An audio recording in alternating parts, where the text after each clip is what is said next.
padres de familia y maestros protejan a los niños de las tentaciones del mundo oculto. Una de las más grandes responsabilidades que tienen los padres de familia es la de estar atentos a la curiosidad de sus hijos ante el mundo de lo oculto. Son innumerables los casos desgraciados que acontecen a los niños y adolescentes que por ingenuidad e ignorancia incursionan en el ocultismo, especialmente por Internet. Les relato uno de los casos más dolorosos que he vivido. Érase una niña de 13 años muy linda, llamémosla Juanita. En la zona en que vivía está muy extendida desde tiempos ancestrales la superstición y el recurso a brujos, curanderos, santeros, adivinos, etc. Su mamá visitaba a este tipo de personas esperando obtener salud y suerte, porque el marido la había abandonado y había caído en gran necesidad. Juanita la acompañaba, conocía al brujo, veía a su mamá poner en práctica sus consejos. En consecuencia, cuando descubrió por Internet un grupo que se dedicaba a enseñar y practicar brujería, se unió a él. Alrededor de 60 personas entre jóvenes y adultos de la región estaban siguiendo por Internet las lecciones para hacer hechizos. Juanita practicaba hasta con su propia familia. Me contó que una vez un familiar la regañó, entonces fabricó una muñeca y le plantó un alfiler en el ojo. Al día siguiente esa persona amaneció con el ojo hinchado. Igualmente intentaba hacer hechizos a aquellos compañeros de clase que le caían mal o le habían hecho algún agravio. Varias cosas muy raras acontecieron en su entorno. Sobre todo me llamó la atención este relato. Según ella, años atrás, un obrero pintor de casas atravesaba la plaza frente a la iglesia parroquial cuando alguien le disparó y el pintor cayó muerto. La abuelita de Juanita había dado en alquiler a este hombre una vieja y averiada casita de madera que estaba situada justo al lado de su domicilio. Juanita y su mamá vinieron a posar a esta casa en la que había vivido el difunto. Un anochecer, cuando madre e hija estaban por entrar a su vivienda, apareció el difunto fumando y entró con ellas en la que había sido su habitación. Se sentó en un sillón y continuó fumando. Lo extraño es que tanto la madre como la hija no reaccionaron negativamente ante esta aparición. Ambas veían frecuentemente al difunto sentado y fumando. Esto se volvió un hábito.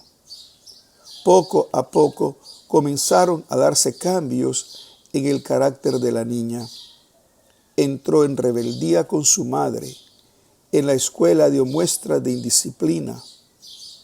Se volvió desobediente y caprichosa, encerrada en sí misma. Juanita tenía un amigo evangélico. Una tarde andaban paseando en un vehículo por los alrededores de su hermosa y pintoresca ciudad. De repente la muchachita comenzó a convulsionar y a echar espumarajos por la boca. El joven evangélico oró en voz alta y reprendió al demonio en el nombre de Jesús. Juanita terminó por calmarse. En varias otras ocasiones se repitieron las mismas convulsiones. La niña comenzó a ser perseguida por ideas obsesivas de suicidio.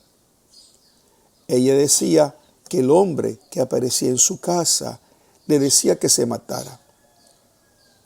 Dejaron de vivir en este lugar y se trasladaron a la casa de la abuelita, casa vecina. Continuaron las ideas depresivas.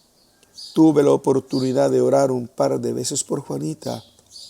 Le di a la madre los consejos pertinentes y sobre todo insistí en que la niña debería ser vigilada constantemente y que nunca se la dejara sola ni se le permitiera volver a la casa vecina. En esos mismos días fui trasladado a otra parroquia lejana y no pude seguir ayudándola. Le pedí a la madre que hablara con el cura párroco para que hiciera un exorcismo llamado de la casa vejada, allí donde aparecía el difunto, y diera seguimiento espiritual a la niña. Pero no fue así. Una tarde se descuidaron y la niña, como sonámbula, se fue a la casa del difunto y allí se ahorcó. Logré llegar a la vela de la niña. Estaba como dormida en su ataúd, llena de flores, como una bella durmiente. Este es un caso tristísimo, del que podemos sacar muchas enseñanzas. Hay una irresponsable y malvada oferta de experiencias esotéricas totalmente destructoras por Internet. Los operadores de lo oculto buscan la manera de apartar a los jóvenes de Dios, introduciéndolos en este mundo de la oscuridad. Hay verdaderas escuelas de esoterismo en algunos de nuestros pueblos a los que asisten jóvenes y adultos para aprender las artes mágicas. Allí se les hace creer que la brujería es una gran cosa, que se adquieren poderes sobre las demás personas, que se gana mucho dinero ejerciéndola. En esos grupos secretos reciben instrucciones de brujos experimentados y se estudian los libros clásicos de la magia negra. No pocos van con la idea de aprender un oficio que les permita vivir. Me he encontrado con numerosas personas que practican el esoterismo, afectadas gravemente por espíritus malignos. Juanita fue víctima del ambiente, creyó que las prácticas esotéricas le iban a aportar algo bueno.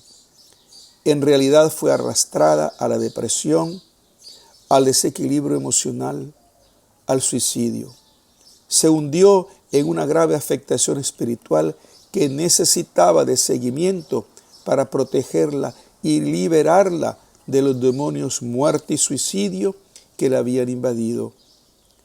Aquí hubo una falta de ayuda de parte de la iglesia. Si el párroco hubiera hecho el exorcismo de la casa vejada, probablemente la obsesión provocada por la presencia del espíritu maligno presente en el difunto que se aparecía hubiese disminuido o cesado.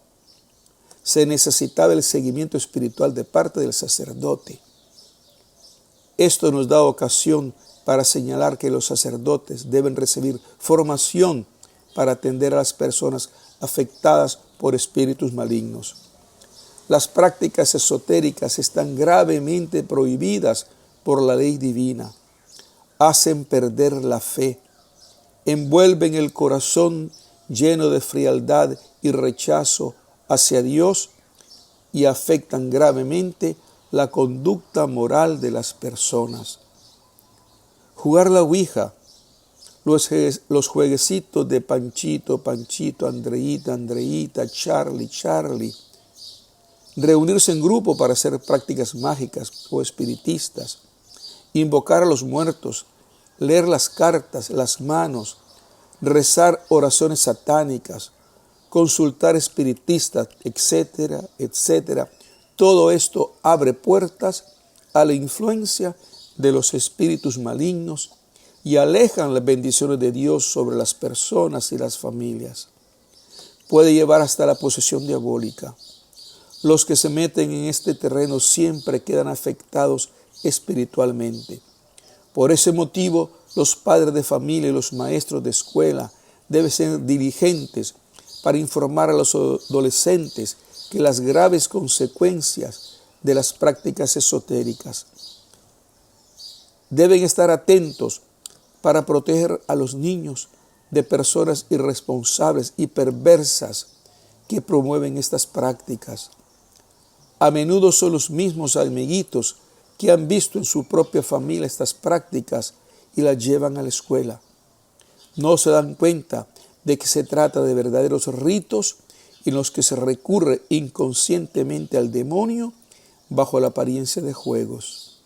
Son acciones abominables a los ojos de Dios que hieren las almas, ya que es materia de pecado mortal. Las familias y las escuelas deben ser santuarios del Dios verdadero y por ningún motivo pueden ser toleradas y mucho menos aceptadas estas prácticas idolátricas que privan de las bendiciones de Dios a las familias y a las instituciones.